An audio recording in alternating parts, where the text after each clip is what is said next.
Ab to come back in. And while we're getting them in, Brandon, talk to me about free agency thus far, man. What are your thoughts? I'm impressed. The master class by Adam Peters continues. What a difference having a real GM actually makes.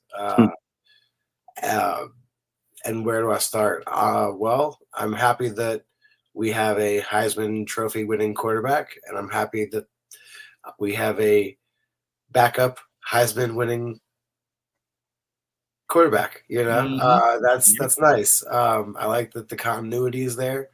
I think I'm most excited about the wide receivers. That's a pretty intense group right there. You got Scary Terry, Deebo Samuel, Noah Brown is returning, AJ Osborne. I believe we still have Luke McCaffrey.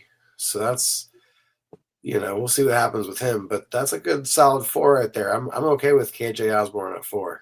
That's pretty cool. And we got Michael Gallup. So he's back as well. See how he makes the return from the ACL.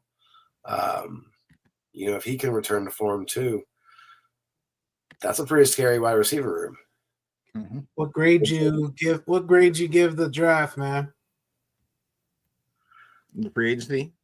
Yeah. Our free agency would be like a B, I would think. I'd say kind of more of a B plus. Larry Tunsil is big time, and I like the re-signings we have on the offensive line. I like, what is that? Dieter coming back. That's a good one. We got Wiley coming back. Nate Herbig's coming back. So I like the continuity coming back on the offensive line. Tunsil and Deebo, and I'm just so excited. Oh yeah, it was definitely big moves. Definitely big moves. What grade do you give it this draft? I mean the free agency.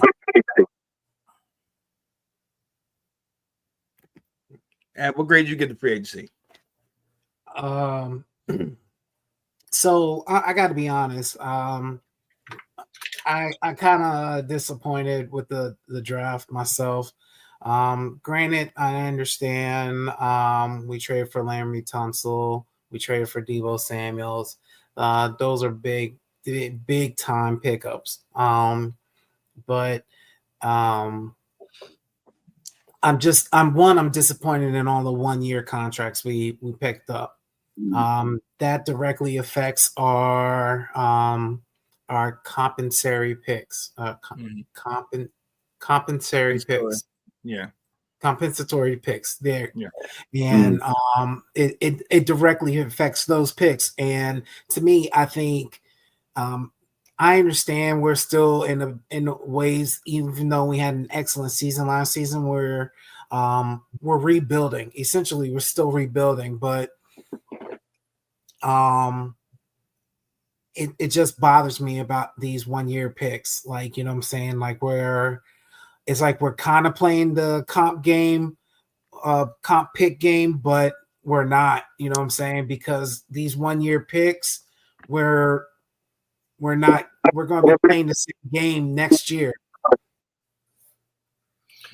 And to me, that's an issue.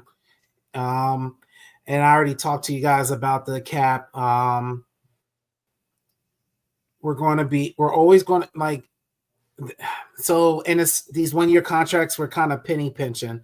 So we're always going to be playing it, and everyone's going to always think we have all this cap room. But when we have to sign 20-something players in free agency, that goes really fast. And that matters to me. And to me, I would, and for that fact right there, I'd give this draft. I give free agency about a C. And I'm saying I think we need to think a little ahead, not just till next season, but we need to think further on. Like, to me, to make my grade go up, where's the re-signing of Terry McLaurin? Hmm. That's part of free agency right there. We need to re-sign him, extend his contract, and then get more money, more cap room, so we can make another move in free agency. To me, I don't think we did enough in wide receiver room. I still think we need to pick up one more free agent wide receiver. We still lacking on defensive end. That's a sus position. To me, we need to pick up one more defensive end and one more free agency. And one more wide receiver in order for this to be a better free agency in my book. I can dig it. Yeah, no, I mean, all things considered, I was very shocked at a lot of the moves that were made. I love that we re-signed a lot of people.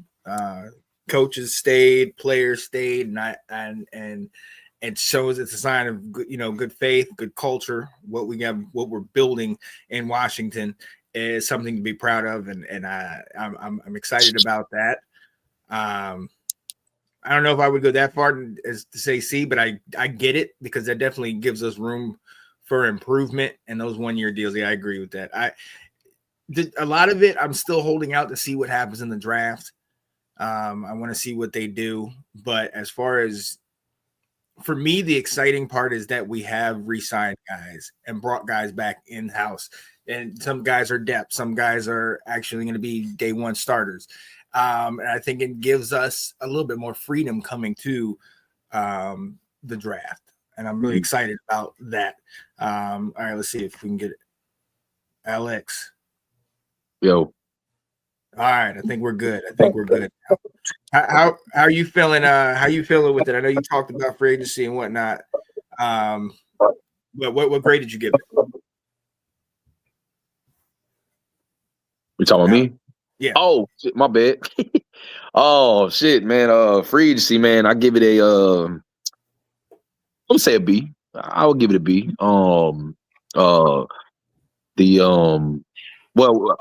Is the Tunzel, the Lermy Tunzel, is that a free agency? Because we traded for that. So I mean, are y'all still talking about that as a free agency joint? Awesome. Yeah, okay. Yeah. With Debo and Lermy Tunzel, man. I mean, Lermy Tunzel was a big move. I mean, y'all remember when the 49ers got Trent Williams at the age of 30? You know what I'm saying? He's playing all the way till he's like, what is he now? I think 36, 37. Yeah. So if Lermy Tunzel can do the same thing that Trent doing, keep his body right, man, I think we got him for a good 5 years. You know what I'm saying? For sure. I think that was a great move, because I mean, he is a little handsy. He holds a little bit too much with penalties, but other than that, I mean, he's a real good blocker. I mean, we got definitely a top 3, top 5 best left tackle in football. Nice. And not to mention with Debo, I mean that says a lot of stuff for itself. A lot of people keep calling him injury prone, but I don't believe that at all. I think I only missed like a couple of games the last 2 years. So, but we all know what he does with the impact on the team. But other than that, bringing back a lot of veteran guys. With Zach Ertz was a big move. Yes, we lost Jeremy Chin, but getting Will Harris was that was a great add-on that we did right there. We lost Zacchaeus, right? We lost Zacchaeus. You know that. I know that kind of a lot of people was upset about that one, but I mean, hey, we got Noah Brown back. So I mean, we got a lot of veterans, and it was a lot of guys that we got back on 1-year deals. Yeah. A lot of guys on 1-year deals. So I guess it's prove-it deals. You know what I'm saying? We lost Fowler. A lot of people were upset about that, because I think he was our sack leader. And Armstrong together. Where did we lose him to? He went to Dallas. He went to Dallas.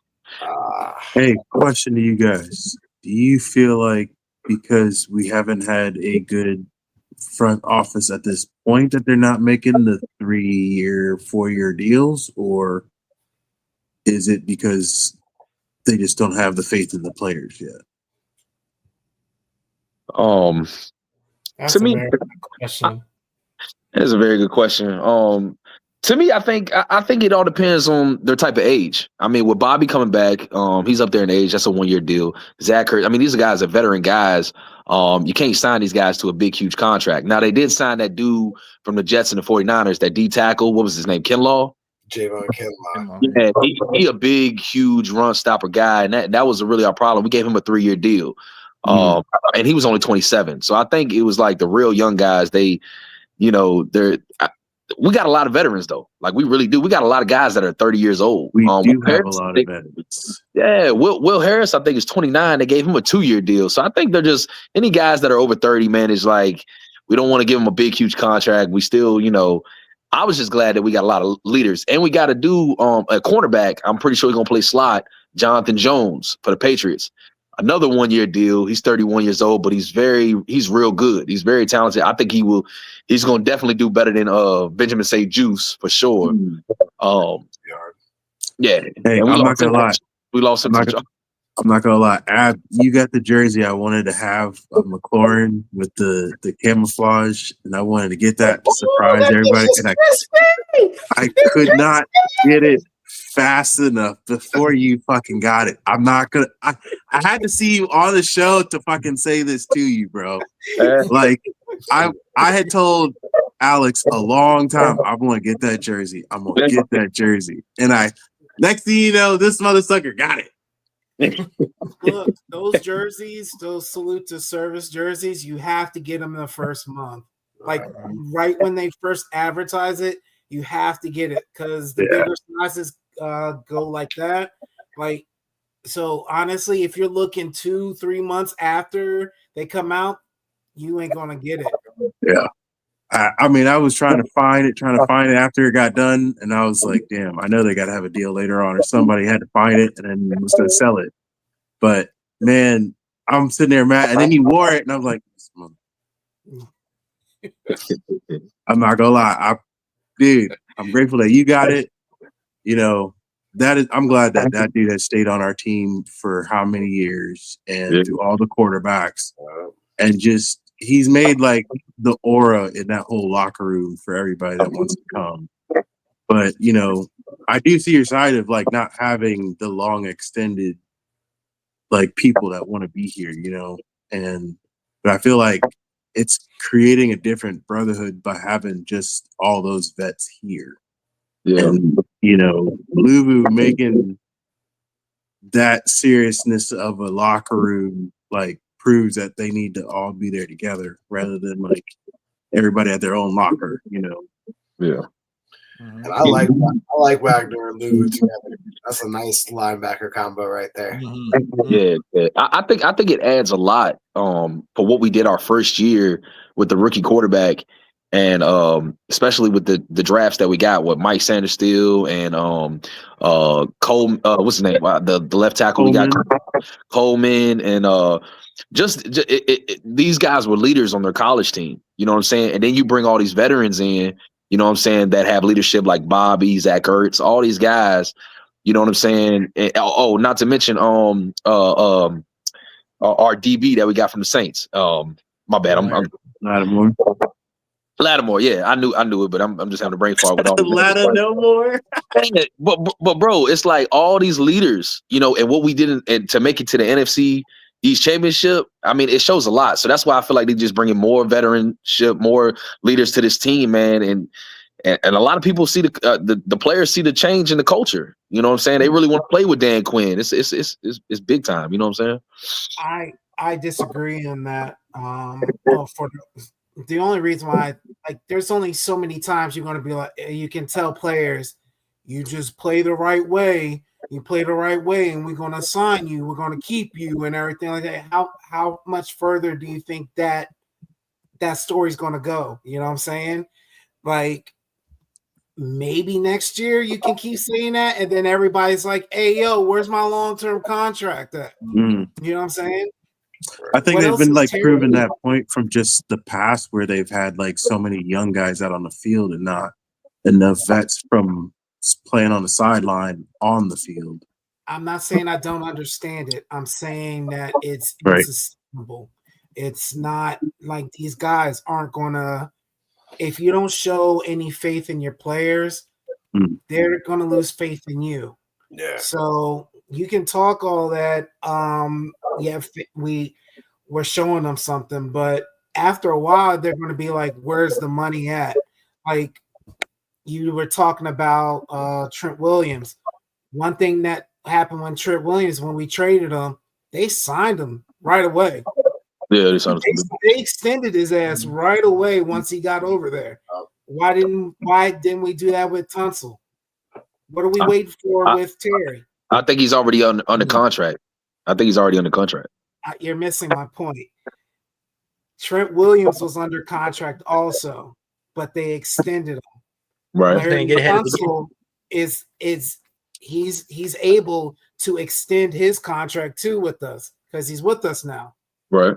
Like we did when. What about Debo? Why aren't like we traded for him? Why not extend him? Like those are the questions that nobody's asking. I think with Debo, a lot of these guys, especially with Debo, I think it's a prove it type of deal, especially with Debo's situation. But if you're talking about Zach Ertz and Bobby Wagner, I mean, you got to think these guys are already. They're close to the end of their career. They're making tons of money. They probably won a championship. I'm pretty sure that's why Bobby and Zach Ertz is probably still back here. I mean, you talking about Laramie Tunsil and Debo. I know, but he also said veterans on one. I didn't say nothing about Ertz. I didn't say anything about. I know you said veterans though, Ab. You said veterans with 1 year deals. But the examples he gave was the Laramie Tunsil. And, I got you. I was just hearing what he said about 1 year deals with veterans. The 1 year thing, because that's different when you talk about that. If you talk about the 1 year deal with some of the older guys, not disputing that part, but they signed a 1 year deal because of maybe the age. But the guys that we brought in, why didn't we not then extend them longer here? But it's still not over. I feel like it's still not over. I feel like Laramie Tunsil is still up there. It's still up in the air. With Debo, I feel like he has to prove it. You know what I'm saying? Like it has to be a prove it joint because there's so many. I mean, he's had these last few years. He's had a down year. I mean, that's what people. At the end of the day, which point at the end of the day means it's not in good faith. If we put all this time into bringing you in and it's this big deal, but we're not telling you we want to extend you and keep you here and lock you down, then is it just to prove it and how much of it is a proof? This is not just a random dude that we want. This is prime time. These two guys are prime players. When we all saw that they were here, Debo, and I'm gonna come to you, Brandon. We all saw that Debo and Laramie Tunsil were here. First and foremost, we all were like, wait, what? They are coming to Washington? But then the second thing on all of our minds should have been, yes, let's lock these guys down. It's a no-brainer to lock these guys down for the next several years. But they didn't do that, which then lends to the questions that Alex, that you referred to about is there injury issues? Is there holding issues? Is there a reason why they're not going through and extending that, doing that? And who knows? That's part of Peter's Dan Quinn thing that we got to figure out. But Brandon, go ahead. So my whole thing on that too, maybe my 2 cents is, what if it's just a cap space and they're trying to figure out who do we extend first? Because we got to extend Terry McLaurin. That's a no-brainer. Staying. There's no way we're going to let him walk, and so that's a lot of money that we're throwing at McLaurin, Tunsil, and then we only traded a 5th-round pick for Debo. So I do kind of see that one being like, hey, show up, earn a contract here. But it does kind of feel like maybe they're kind of waiting to extend people to just kind of see where the cap space is, see where the rest of free agency is, where they can spend elsewhere, and then maybe who gets an extension next year or if one's possible this year. I don't know. I got a question. But I do it in a way of front office. If we ever have these guys traded here, can they make that option of extending halfway through the year or before the start of the year gets here? Yeah, they can extend, so they can still be in conversation. This isn't the final, like they have right. I know we're talking about it, but yeah. So they have plenty of time, and that's the other part.